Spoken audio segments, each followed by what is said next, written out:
feel so bad. 3, 2, 1, go.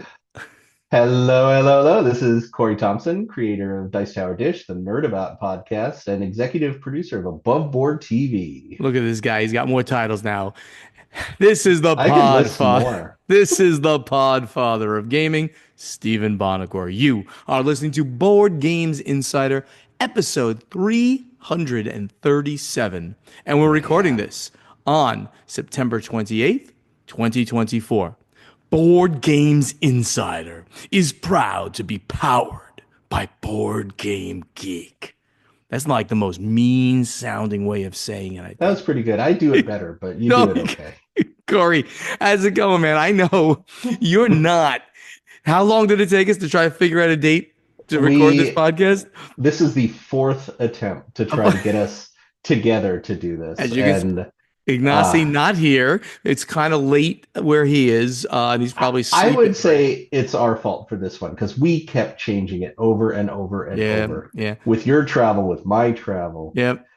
absolute So, insanity. so what? That's a good lead into where you are Yeah, and what's going on and why this took forever. So, I'm where are you? right next door. I'm in Reykjavik, Iceland. Yeah, baby. So I'm having a little vacation before Essen in Reykjavik. I'm here with Daryl Andrews, the designer of Sagrada, and Midge Clayton, who's in charge of games for Kickstarter. And we're just playing around in Reykjavik, having such a good time. I absolutely love Iceland. I'm seriously considering getting a place in Iceland and staying here.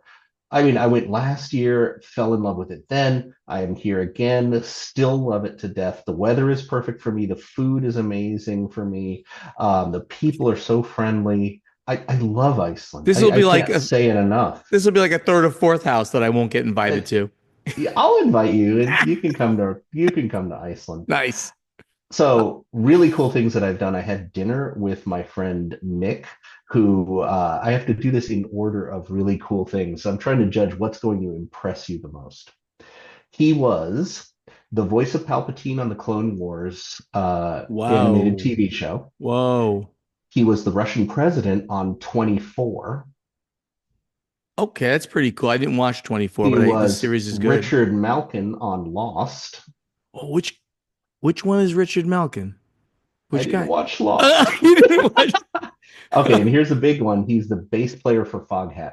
Get out of here. He The bass. produced, he produced and was the bass player on Slow Ride. Hey, Paula, make sure you look up Nick. What's his Nick name? Nick, you don't even know Jameson. his last name. Nick Jameson, Foghat from Bassist. You And don't he believe me, do you? No, I just want to look up his musical cred. I mean, of all the things you said, they were all kind of cool. But he played for Foghat. I mean, not that I was a huge Foghat He fan, was but the that's I know voice. them. He was a voice on the Spider-Man '90s cartoon. If that's a big Wow. one for you too. So it's interesting. So Anyway, he he's just an absolutely delightful guy. So we had dinner at a place called Tapas Brennan. Had a adventure into the unknown dinner. So they just brought course after course after course. I had kangaroo and all sorts of really amazing things. And then today, the reason we had so much trouble scheduling is Daryl and Midge and I drove all over the island. We went to black sand beaches, we went to cliffs, lighthouses, little towns, waterfalls, the most amazing waterfalls you've ever seen. Glaciers. We had an amazing time. I literally got back to this house that I'm renting um, half an hour ago. That is really So cool, man. I mean, I've never obviously been to Iceland. I've only heard good things about it. So highly, you probably only heard things from me. no, no, But I've I only heard good things. absolutely love it. Good. It's ridiculous. And then after Iceland, we're all heading to Helsinki, where I've got some business things to do with the good people at Dized, which is I absolutely love Dized as a tutorial interactive learn to play system for board games. And they're based in Helsinki. So we're going to have meetings and dinners and visit with the Dized people for a couple days. And then I'm heading to Essen, which is the most amazing board game convention ever. And I'm sure I'll see Steven there because Steven has never missed an Essen, right? Sigh. You're so mean to me. You know I I'm missing know. Essen this year for my niece's wedding, who I love and therefore must be in Atlanta for that. So It is a that's fantastic. You have no excuse going to Essen. You need to go to the wedding. I But do, I for do. anybody who's around at Essen, Ignacy and I will both be there. Find us, talk to us, hang out with us. We'll badmouth Steven. It'll be fantastic. That's great. And then actually after Essen, I'm going to be hanging out in the Washington, D.C., Maryland area for about a week, hanging out with friends over there. Reach out and we'll get together and, grab a bite and play some games. So I'm looking forward to all this travel yet to come. That's cool. So excited. I'm How do you still reach out to all, Corey? Messenger? Is that the best way of doing it usually? yeah, I'm on Yeah. Facebook. I'm on Yeah. Twitter. I'm all over the place. I'm pretty Oh, easy to find. you're easy. You're easy. Corey at Above Board TV works too. There you go. So what are you up to, Steven? Yeah, so I literally just got back last night, and as we kind of implied at the top of this, it was like impossible for us to schedule this entire podcast. Well, I plus at one was point we were like 9 hours apart, so or so seven well, hours right. apart. So normally, I mean, it's we're gonna definitely record something to show how crazy it is when we actually normally try to. Because and you're very accommodating because you're normally on Pacific time and you're doing it at 6 a.m. in the morning there because you're crazy. Me, I can't do it at that time. I would be a complete disaster. So I asked to wait until like, a normal hour. Like I said, like 8 a.m. is fine, whatever you guys want. But because of also things going on at the World Series, we just couldn't find a time. I at eight at like 8:30, I've got to be someplace where I'm doing some filming and so it was crazy. So finally we got this. But And then I was moving all over the island, so my timing got really weird. got So crazy. And Ignacy's been sick, as usual. I keep telling him he's got to drink a little alcohol or something to make himself feel better, but he's not listening to me. So sorry he couldn't be here again for this one, but we will get him. He still loves doing the podcast. Trust us, guys. So World Series of Board Gaming. I'm just gonna say wow again. I mean, really, I can't tell you how much of that camaraderie and every day the energy, especially in the morning when John gives out the awards to the ring winners from the day before, and then leads everybody in with some hard driving rock music as they're going into the main room, that's the amazing, man. ballroom to play in one of the four games of that day. One starts at 9 and the next one starts at 10, and that goes all day. Like the longest one will start first, and then they'll do the second, the third, the fourth, and of course by the end of the day they're all over. So just great. I played in a Terraforming Mars celebrity game, which is always fun with like a random set of people that wanted to play with me. So much fun. One of the women there was had never played Terraforming Mars. So we're like, oh, okay, well, we'll teach you. It's going to take a little bit to get used to this. I said, what kind of games do you like? She goes, well, I'm a big Splendor player. I'm like, oh, okay. I mean, like, all right, it's lighter, of course, but okay. At least they established where she normally comes from. I was also sitting with one of the final table people from last year's Terraforming Mars. Just a great guy, an Italian guy that from Italy that lives in the UK, and I can't remember his name. I'm sorry. And and then another woman that was there too. It was just a great time. And that woman who never played Terraforming, who likes Splendor, she was the winner of the ring for Splendor. So she was a Oh my really goodness, good Splendor player, that's obviously. fantastic. Another big change this year that happened was these Phoenix games, Phoenix tournaments, we called them. They were just amazing. A Phoenix game was like after, for instance, the Terraforming Mars tournament was over, they would or after one round was over, you could then buy into a Phoenix tournament, but it would be a 16 player, very small bracket where you win two games, you could win $250. And we did this all day after the tournaments, the main tournaments, the ring tournaments were done. We would run Phoenix tournaments. People loved it.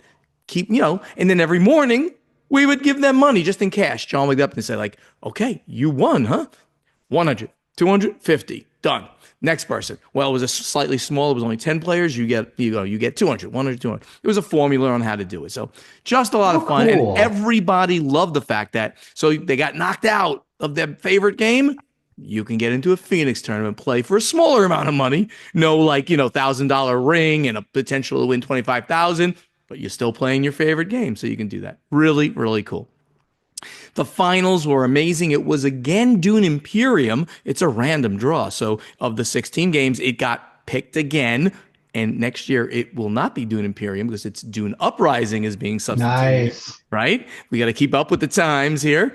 And I'd like to announce right here the 2024 World Champion was crowned June Kim from California.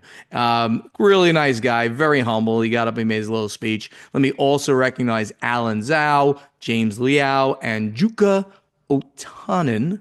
I hope I said that right, from Finland.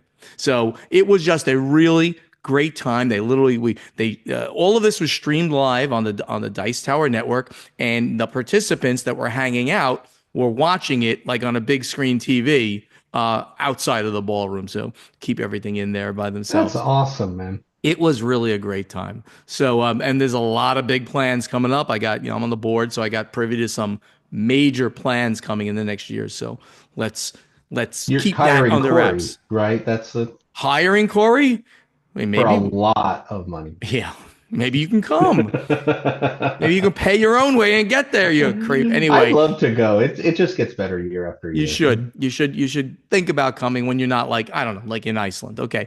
So It no Essen, happens. no Essen for me. Like I mentioned, I'll be in Atlanta next week with the family wedding. That's going to be lovely. I have a gaming event at the end of October in Orlando. And then in early November, I fly out to Boston for this new con that I've never been to. It's been going on for 20 I am years. so jealous. I love everybody at Lobster Trap, and I've been meaning to go forever. I I am didn't even so. know that Oh, you I've knew known that I about was it going to say forever. lobster trap. Good. Okay. You Very, very cool. said November in Boston. Oh my God. That I'm sorry, I jumped the gun That's all there. right. That's Lobster Trap, and it's been going on for a long time. In fact, this is another con, like private gathering, that Alan Moon started way back in the day. So he had Lobster Trap and he had the Gathering of Friends. It was kind of funny. Now it's not run. Alan doesn't even go anymore. But Craig Massey, who runs it, invited me out. So Yep. yeah, very cool. Paula and I are going to spend an extra 2 days and go to Salem to see witches and at a How perfect time of the cool. year, which is right around Halloween. So that should be very interesting. We'll fly directly then to Dallas for BGG Con, which is one of I'll my be favorites there. of the year. I'll see Corey there and so many of my friends. Hopefully, everyone will reach out and play some games with us. From there, come home for a bit, PAX U, and then Christmas with the Yep. family. So Yep. that rounds out the year for me. It's going to be an eventful time. And now let's get to the event deck. All right, everybody. So the first thing is a very quick note that I just wanted to mention to everybody. We're at the moment there is a very serious potential to have a strike in Yeah. the ports, two ports on the East Coast and and a Gulf port, which not many ships go into. But they may strike. The International Longshoremen's Association said that if they don't come to a resolution by the end of the term of the contract, which is October 1, there will be a strike. And this, of course, will affect board games and everything else that you might buy. So get Yeah. ready for another container It's like apocalypse thing. 60% of the container traffic coming into the US would be affected by Yeah. this. So will it affect your game that you're waiting for on a container? I don't know, but we just wanted to point that out that we keep on top of these things, so we wanted to let you know. And that was posted on ICV too. The next one is something that's a big follow up to a story we did about a year ago, and that's the Upper Deck lawsuit claiming Yeah. Lorcana's designer stole the game from them and brought it over to Ravensburger. So Corey, this is on our friends boardgamewire.com. Yeah. What's going Yeah. on? So Lorcana designer Ryan Miller, they're claiming that he was working on this exact same game at Upper Deck, and he actually applied for a job over at Ravensburger and talked about the game, and they're claiming shenanigans. The big news here is that it has, and this is going to sound weird, but the big news is that it has not been thrown out. Everybody was kind of saying, oh, well, Ravensburger is so huge and Lorcana is so huge. This is just someone trying to wedge in and it'll just be chucked out. But after several attempts, it is still going to court. So we don't have a resolution or anything like that, but court dates are coming up pretty soon. It's just basically huge news that this is really going to happen. This lawsuit Yeah. is really going to go through, and we'll see what happens after that. The court filing, the recent court filing was on September 17th. So this is pretty new news, so to speak. And Yeah. they say Upper Deck is states very specifically that quote it Lorcana quote has remarkable uncanny similarities unquote to Rush of Icor, the game that Miller was designing for them.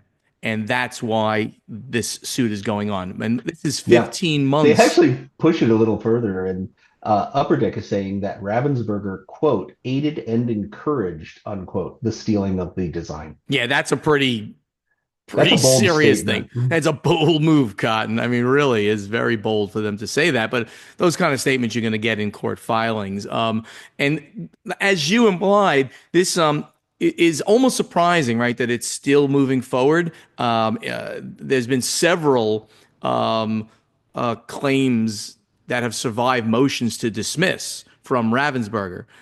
So this has been going on. It's been actively being pursued, For a both year in now. Yeah. state, 15 months, both in state and federal courts. It's been kind of moved a little bit, but it's moving. And I don't know when the next court date is. It doesn't go into it here, but this is not something that's going away. It's going to be very interesting to see what happens here.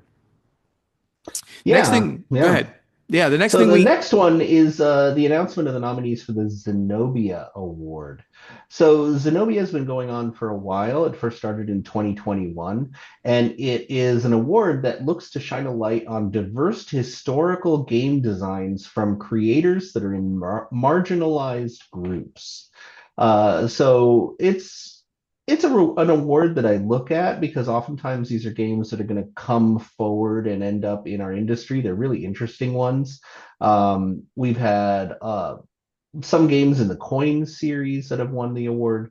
We've had Molly House, which was a really prominent game, has which is already gone through crowdfunding, is going to be published soon by Whirligig. So the nominees have been announced. The nominees are The Porters by Lucas Cockburn, Nico Cockburn, Alex Goss, Obrage by Diego Javier Luis, Silencio by Louis M. Salas, Aguirre, not Acquire, but Aguirre, or I'm not sure how to pronounce it, but it's by Annabelle Journey. An Outstretched Hand by Max Bentavine, House of Wisdom by Fagner Lima da Silva, Malacca, The Forgotten Empire by Effendi Norzaman, The Pursuit of Aguinaldo by Nicanor Marco P. Valdez, and Sabotage the Raj by Mohit Patel, Akansha Patel, Chirang Pakrash Arora. wow, So those are very the nominees. so how many of these games I think by the way, I think this is great that they have such awards and looking to give awards to these There's a groups. couple, yeah, amateur awards looking for designers to help them out and get them Hmm. published. There's the Zenobia, the Cardboard Einstein. There's a number of these, and I think they're very important awards to bring up people and help them into the Yep. industry. And I mean, the more diversity and the more help we have of people getting new games Yeah. published, the better. Right. Do you know how often one of the games that are nominated, we actually see them like as a hobby game that gets picked up by a major publisher? I think the winner gets picked up Oh, that's every good. year, Oh, but they very tend cool. to, like I said, they're historical war games. So they fit into little niche areas of our industry.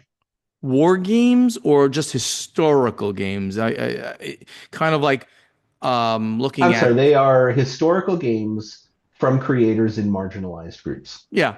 Okay. Right. I So mean, they pick certain periods in history and really try to go with the yeah. historical aspect. It was very interesting as you were reading off the names because and the names are wild names for some of these games. Obraja, and it's and in the article it talks about the 17th century. So this whole thing is about 17th century occurrences. Silencio is about the 2010s.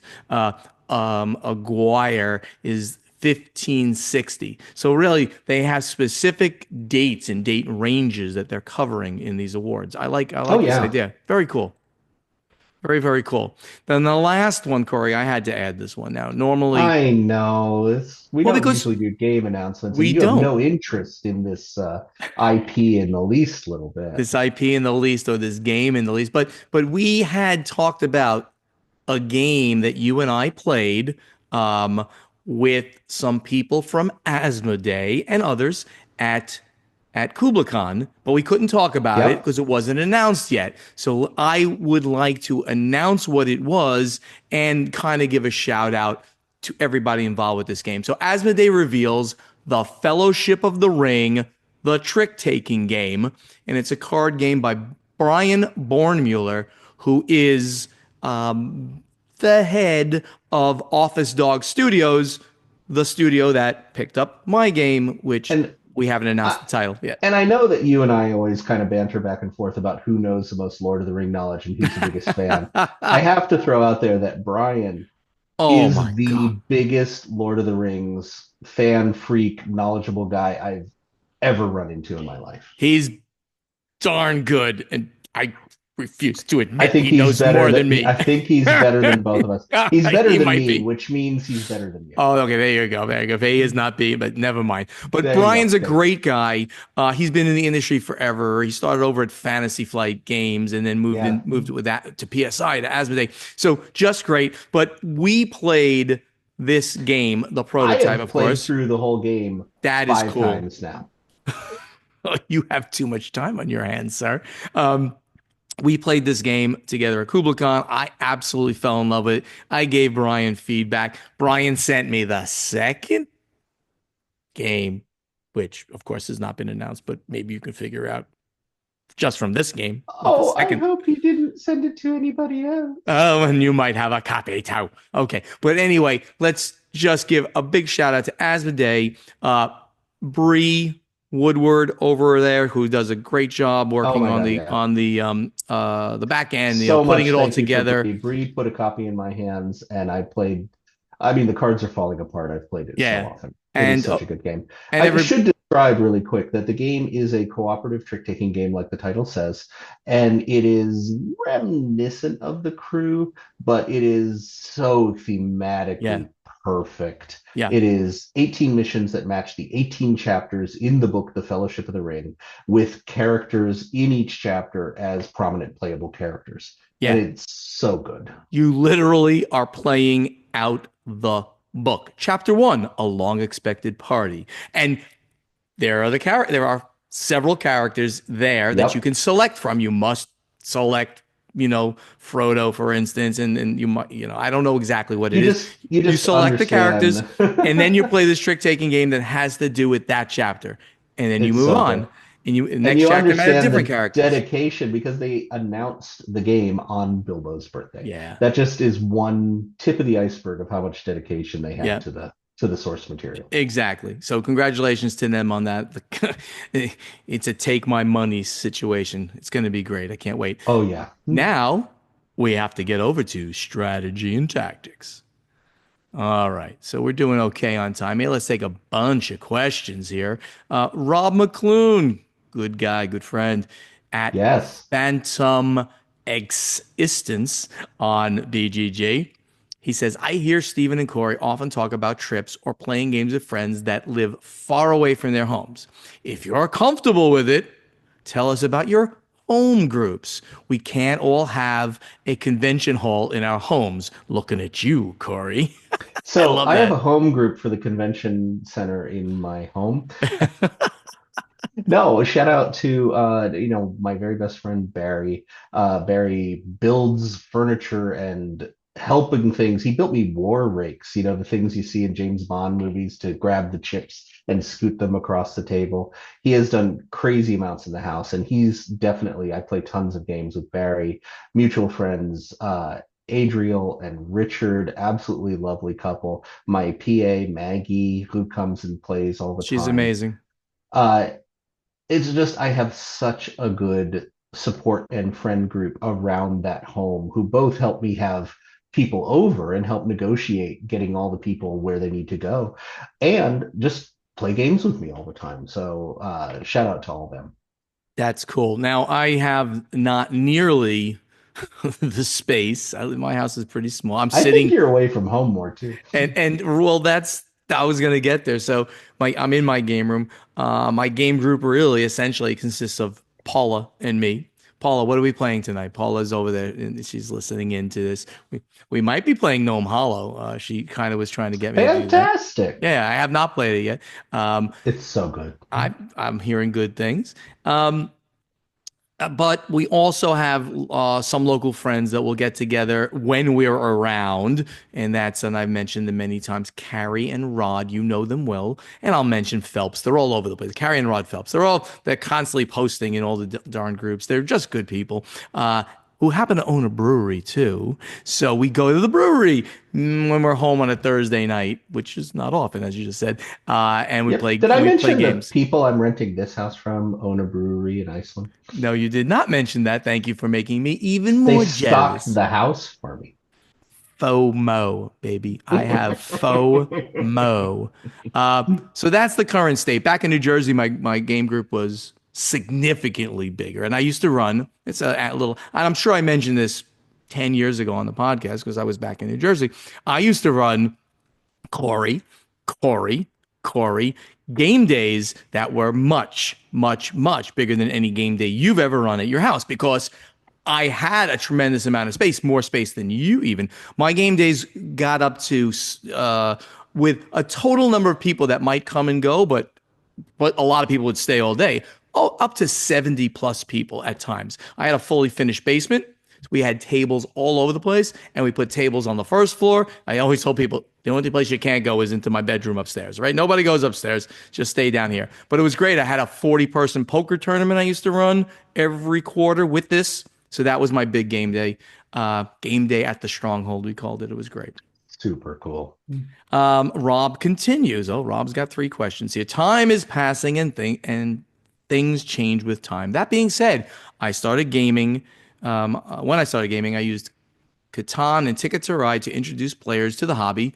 When I started, now I frequently do use Ticket to Ride, but I also use co-ops, Subterra being my current favorite, and card games like The Game. What games do you currently use to introduce Hmm. new players? So what's your gateway drugs? What's your gateway games that you introduce people with? I usually have a little pile of card games that are my go-tos. So of course, Kabanga is one that you Kabanga know is well. absolutely on my list. But as far as games, I use Space Base a lot. I really enjoy Space Base. Hmm, It's pretty easy to explain. Everybody's involved. There's not really any right. downtime. It's a delightful one to bring new players in the hobby. It's funny. I think Space Base is a little bit big, for a brand new player. I mean, a new player doesn't really It's game, has worked never really gamed, well for but me. sure, sure. I'm just looking. It's funny because we started like stacking games here because we've been shuffling, going on a trip. We got to bring these games going on a trip, and we haven't put them back behind me on in the shelves. So I got a bunch of stuff here. So things like Expressions now is in my That's go-to one of little my card bag, games I go to. which we've talked about like crazy. Surfasaurus Max. Surface Max is an insane game that you have introduced me to, but it is really good with larger player counts. I'm going to point that out. I mean, Yes, larger meaning absolutely. six. You don't want to play with three or four. You want to play with six, five, six. Yeah. Um, I recently dragged out Picamino, that Reiner Oh Knizia game yeah. with the real chunky, cool tiles, which has have such a great feel to them. So we've been bringing that around, looking It's around a my little table. mean. What was that one? It's a little mean. It's a little mean, but fun. You're rolling dice and you're selecting things. It's easy to teach and all that. Um, I just pulled one out that's a Reiner Knizia called Sausage Sizzle, which is a redo of a German I'm sorry, it's not Reiner Knizia. Oh, I've misspoken. It's Inca and Marcus Brandt. It's one of their early Uh, games. the brands. And Yep, yep. originally, it was a German game called Würfelwurst. It's a light, Würfelwurst. easy, dice rolling, push your luck game now being done by 25th Century. Right. I'm gonna throw one more game. Oh, I'm gonna go with some of the party games that are just great. I mean, they're hobby. They're with us, like So Clover and Just One. I mean, they're so easy to just bring Phantom somebody. Inc. Phantom Inc. When you have a nice two group thing, all of those are great gamer games, but party games, and you can introduce anybody into it. The last one is a new one that I picked up at Gen Con, Oh, Bezier Games. Xylotar. Silliest theme. Ignore the fact that you're a polar bear creating a xylotar, a guitar yeah. xylophone. But it's a blind trick taking game. You don't. It's yeah. Have you played it? It's actually very similar to one of my favorite Japanese trick takers called Luz, Luz. Very cool. I love this game. Best at 4 5. It plays 3 to 5. Get to Yep. that 4 to 5. The 3 is too easy almost because you can figure out your cards too easy. Yeah, it's But a reverse card trick taking game, but you yeah, can see the suit on the back of the card. see the suit on the back. The suits aren't identical, so like one suit goes from 0 to 4, but the best suit, red, is Trump, and it goes from 0 to 10, etc. And you trying to take tricks, but the most important thing is trying to predict the number of tricks you're gonna take for the Fitting. big bonus, and that Yep. bonus has got to be one of the cards that you're going to be using to it. It's a little hard to explain right now, and we got to move on. But love that one. It's going to be in my bag of things to bring to new players. Good. It's a nice one. Yeah. And Rob again, his last one, I believe. Steven, now that this retirement sham has been uncovered with the new publisher, game designer, World Series of Board Gaming Board of Directors, media content creator life, you now lead. I love that. That's a great lead in. What games should Play to Z go after? Oh my gosh. Wow. Maybe Ignacy could let them publish Robinson Crusoe. He has his own Oh, distribution in the no, US. no. Then the game Yeah, could go full circle with Zev publishing it again, which is kind of funny. And Ignacy could again hear others get credit for his work. Haha, just kidding. Absolutely love your work, Ignacy. So it was more of a joke kind of comment thing. Thank you, Rob. You're a good guy. And Play to Z. Zev is running it. I have no say in the games. I do introduce him to a game once, and 23 Knives was something I brought to him. So give me credit for that one, I guess. But Zev's running the company, and he's doing amazing. Kurt van Hooiveld, who's Vitruvian Gamer. I'm sure I butcher his name every time. You'll see him because he always shows up in Ignacy's booth. He's a great guy. You'll this see is him. actually an Ignacy question. Oh, is this for Ignacy? So should we hold on to Kurt's question here? I mean, I could guess at these answers, but I think No. Ignacy is really the one. Let's hold off and give it to Ignacy if it's an Ignacy question. It does say add Ignacy on it. So if this one is too, okay. Let's give this one to Ignacy too. Kurt, you don't love me and Corey? Okay, that's no problem. Greg Senko, um, I at like Ignacy better too. at Leprechaun, can someone explain to me why some BGG users post things in the comments section of game ratings that have nothing to do with the game's rating? Oh man. For example, I'll see someone post they backed it on Kickstarter and list what expansions they got, yet there is no comment about the game itself. I feel like I may have missed something here as this is very common, yet I don't see the value this adds. I have an answer for this actually. Yeah, I have a couple different Are things they about that. are they advertising what they're selling? If so, wouldn't it be better to put it in the geek market listing? No. So Greg, there's only one place to make a comment. I think this is how it is. When you Yeah, rate something, there's only one place to make a comment about the game. So you're making comments about the game, not necessarily about why you rated it one way or another, which technically I don't really care about. I mean, well, I like a game, there is a little comment section next to your rating. but I So but you I can say 9, and then you can say why you rated it a 9. sure, but a lot of people do like I also have this expansion, this expansion. So they're kind of giving you their history with the game. They're giving you more than just rating information, which Sure, sure. I don't mind that they're doing that. I guess it tells And me how yeah, invested somebody is in the game. and it opens up a whole other thing that we've talked about a bunch of times, which is how much should go into the rating that you're doing for a game. Like if you personally have issues with the way the companies run, or if you're upset about something in the content, or you someone attacked you with a copy of Robinson Crusoe and gave you a black eye, you rate it poorly because it's a big heavy game that hurts. You know, it's a silly way to put it, but a lot of people will put a lot of different facts that have nothing really to do with the gameplay into their rating, and it's something I have issue with sometimes. But people can write whatever they want, and Board Game Geek has always been forward that you rate it how you feel you rate it. There's no rules about how you rate it. It's there for the users. Yeah.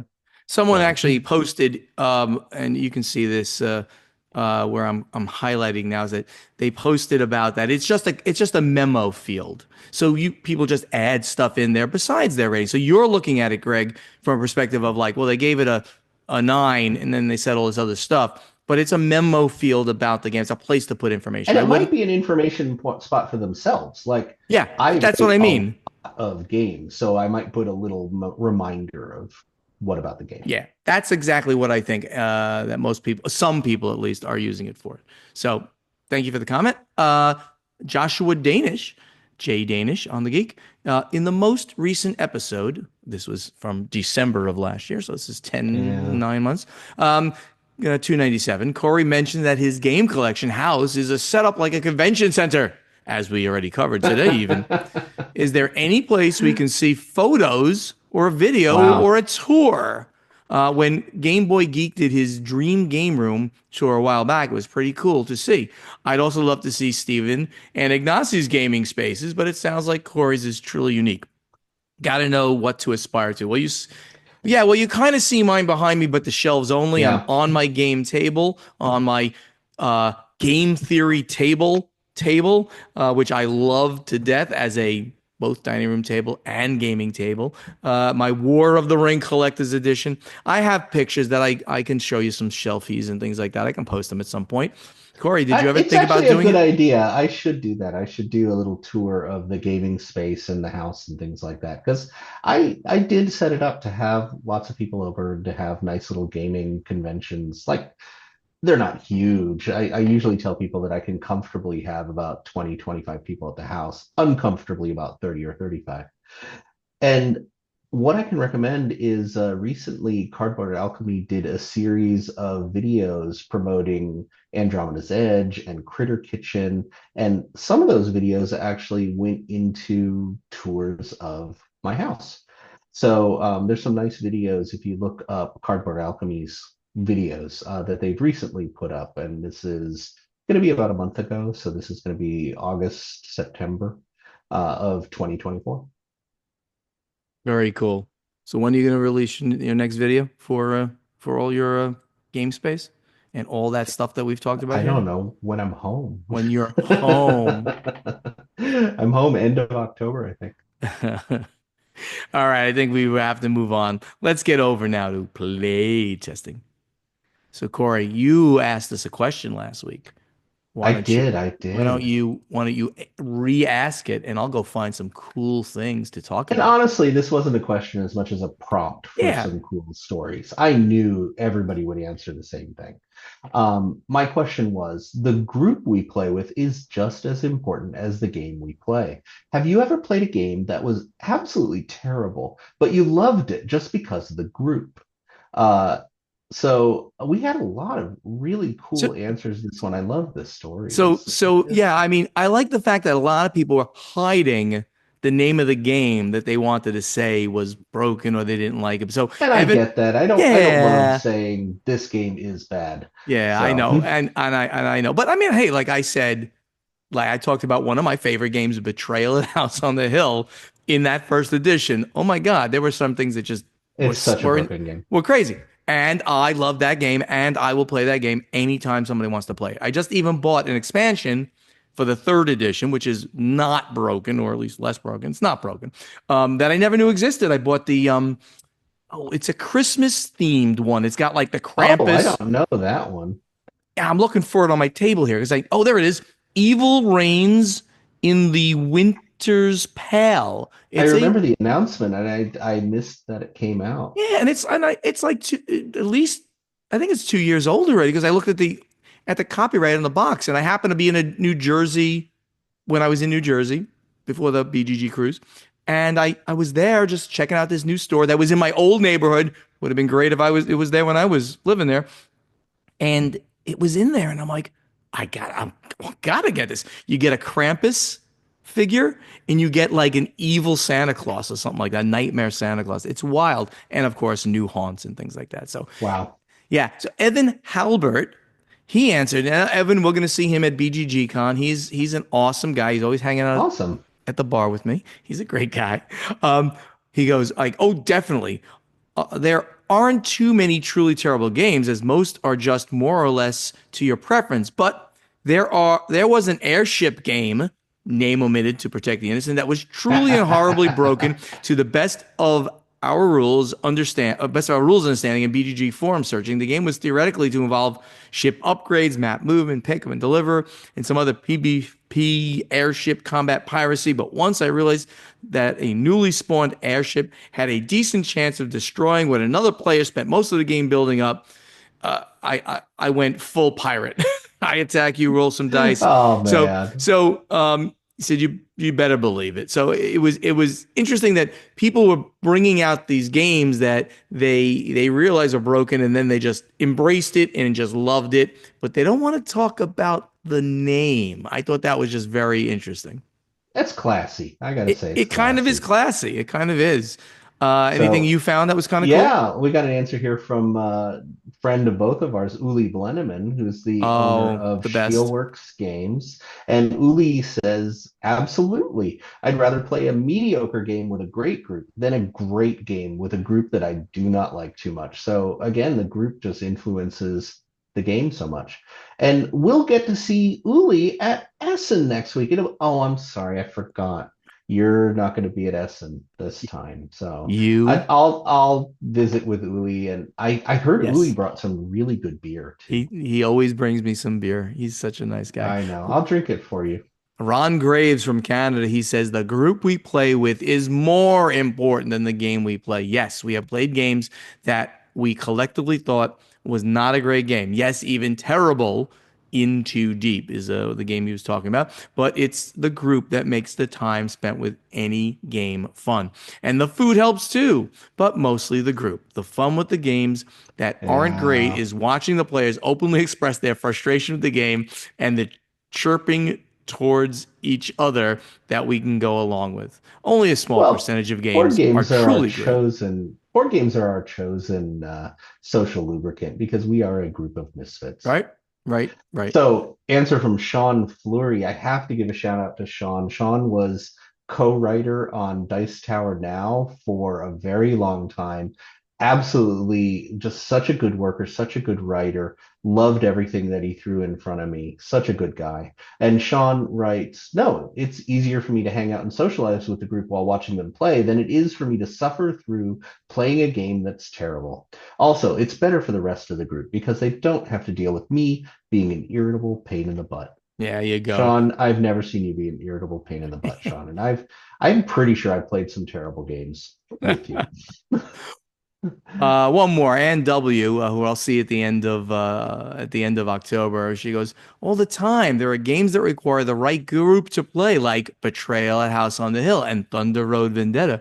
I tend to dislike Yeah. party games as the gameplay mechanisms themselves seem unoriginal, but with a group that is willing to be silly, it can be actually a great experience. So, Anne, I hope you're not saying that either Betrayal at House on the Hill or Thunder Road Vendetta are not great games because they both are great games. But I think they are because I taught Anne Thunder Road Vendetta, so I know she loves it. So, It's a crazy game. It but I is. think her point here is that the group makes the game, especially with a game like Yeah. Thunder Road Vendetta or Betrayal at House on the Hill. If you're not with the right group, the game will fall flat. And a heavy Euro who wants to be real serious probably shouldn't be playing Thunder Road Vendetta Yeah. because it's the I want to throw one anti-serious. more in just because I Yeah, like go talking for it. last. Because So William Bricker, you might know William Bricker. I never heard I of the think guy. I Who think he is had to work for you he? once. He said Who's horrible Bill? things Who's about you. Bill Bricker? I don't like the guy.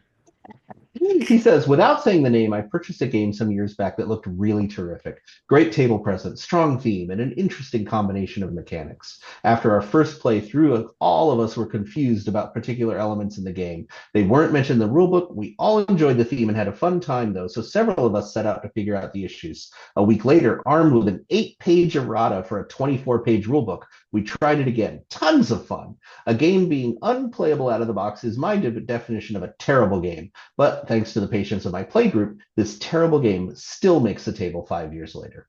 That's So awesome. that's exactly the sentiment that I was going for. That is awesome. So, Corey, you did give us another question for this week. Amazingly, I do think you did this one. I believe I edited it. No, did I? Wait a minute. I'm not sure. Actually, I think we both did it. We will We take probably joint credit because we are brilliant. tell us, please, about this one if you don't All right. mind. So you can go out to eat or get a drink with any board game personality you want, a designer, a developer, a publisher, an artist, an influencer, anyone in or game industry adjacent. There might not even be games involved. Who do you go with? And by the way, my note, don't pick Bonacore. Not worth it. And Bonacor added, uh, not only am I on the most fun, I actually like to be with people, unlike you two jamokes. And Ignacy added to this, you're both right. So, so I don't know. So it's funny. It's a funny question. I mean, because you know me, I do. I actually like to be around people. It's hard for You me to do. say um and I know almost every board game personality out there. Like, so who would I Yeah. want? See, do you have somebody that you haven't spent time with that you're dying to be? That might jar something in my head as you're talking. I I would absolutely love to hang out with the Brants. We brought them up earlier. They're my favorite game designers, and I have not met them face to face. There might be a little bit of a language barrier. Yeah. I've discovered that I know about 80% German, and if they're about the same with English, we will not understand a thing. Uh, so that's been a kind of a dream one for me.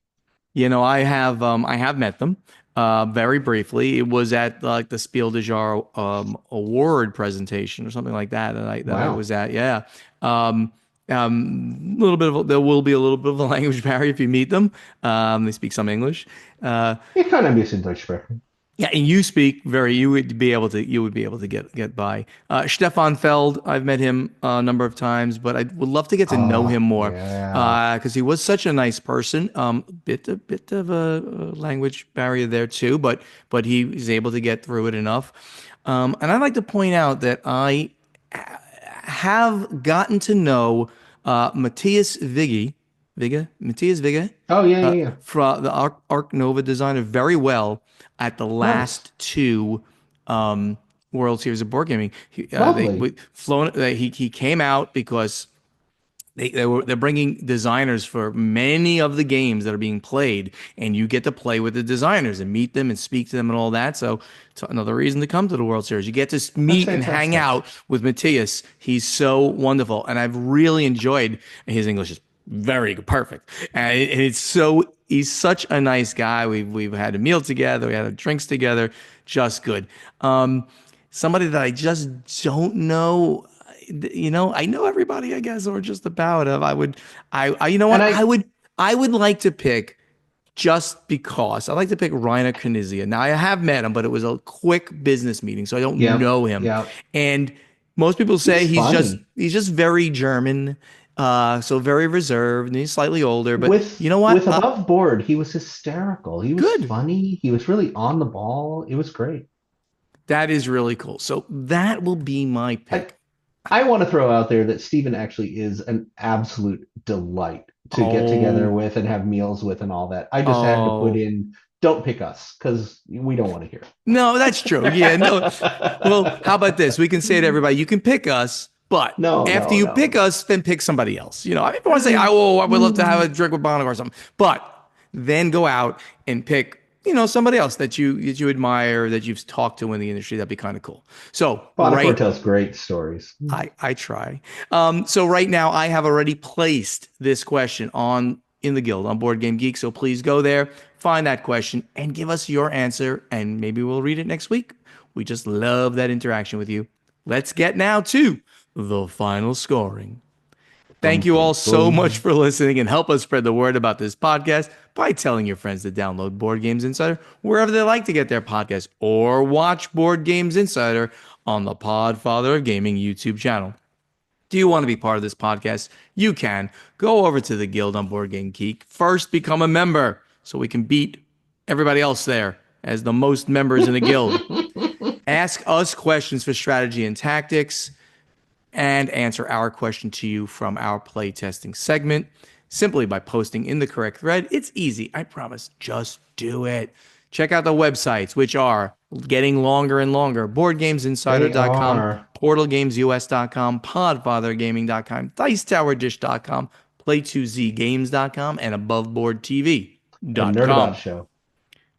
Go ahead, put that in there for next time. Do you actually have a website for that? Do you have a We website? do now. All right, go ahead, Yeah. put it in there, and then you put your other socials. We're kind of busy, I guess. There's a lot of stuff. We're That's all over funny. social media, so interact with us. Amazingly, it's basically the same handle on all platforms. So Twitter, X, Facebook, whatever, Instagram, TikTok, YouTube, it's at Board Games Insider, at Portal Games US, at Podfather Gaming, at Play to See Games, and at Dice Tower Edition, at Above Board TV, and apparently now even another one for this guy over here. Nerd About Come Show. Nerd About Show. Come and speak directly to all of us on those platforms.